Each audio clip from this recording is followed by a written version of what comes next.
અને અત્યારે જે મનુભાઈ કોંગ્રેસના નેતા લાલજી દેસાઈએ મોરબીની એક સભામાં જે નિવેદન આપ્યું છે, જેમાં તેમણે ગાયક કલાકારોને લઈને તોછડા શબ્દનો પ્રયોગ કર્યો છે અને તેમાં જે ગીતની વાત કરી રહ્યા છે એ ગીત આપના દ્વારા જ લખવામાં આવ્યું છે.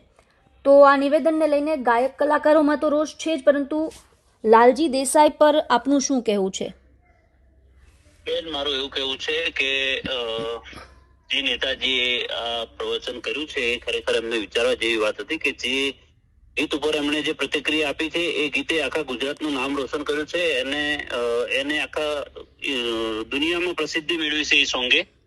અને ગુજરાતી કીધા છે તો ક્યાં ખોટા છે? મોદીજી ગુજરાતી જ નથી, ગાંધીજી ગુજરાતી નથી, જે ગુજરાતી છે એમની વાત કરી છે ને. આપણે ક્યાં કીધું છે કે ભાઈ એ પેલા છે? અને અમે કલાકાર તો અમારા તો દરેક જ્ઞાતિ સરખી હોય છે, અમારે તો દરેક માણસ સરખા હોય છે, અમારે કોઈ પક્ષપાત હોતો નથી અને કોઈ પક્ષને લઈને ગીત લખાયેલું નથી. આ તો જેને જેને જે સ્થાન ઉપર સર્વોચ્ચ છે એનું નામ લખેલું છે. દિવાળીબેન ભીલ ભી લખ્યા છે અને હેમુભાઈ ગઢવી પણ લખ્યા છે, મણિલાલ બારોટ પણ લખ્યા છે, સરદાર પટેલ પણ લખ્યા છે, ગાંધીજી પણ લખ્યા છે. તો અંબાણી અદાણીને ક્યાં આપણે ટાર્ગેટ કરવાની કોઈ વાત જ છે આમાં? અને બીજું કે એ બધું તો ઠીક છે, પણ એમને જે કલાકારો માટે જે શબ્દો વાપર્યા છે ને એ એના માટે કલાકાર જગત આખું બહુ દુઃખી છે. એ શબ્દ આપણે લાઈવમાં બોલી પણ ના શકીએ એવા શબ્દનો પ્રયોગ કર્યો છે. અને ભવાઈ કીધું છે તો ભવાઈ ખાલી ભવાઈ તો એક ભવાઈથી શરૂઆત જ થઈ છે. આ લોક સંગીતની શરૂઆત જ ભવાઈથી થઈ છે. અને ભવાઈને એમને ભવાઈની રીતે નથી કીધું, ભવાઈને ચાપલુસીની રીતે એમને બતાવી છે કે ભવાઈ એમ પછી ફેરવી છે વાત. પણ ખરેખર એમને હું તો એવું માનું છું કે ના બોલવું જોઈએ.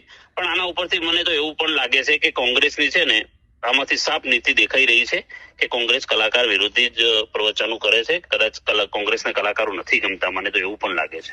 કેમ કોઈ પાર્ટી કલાકારોને પાર્ટીને શું લેવા દેવા છે? કલાકારોની અંદર ઘસેડવાની વાત જ ક્યાં આવે છે?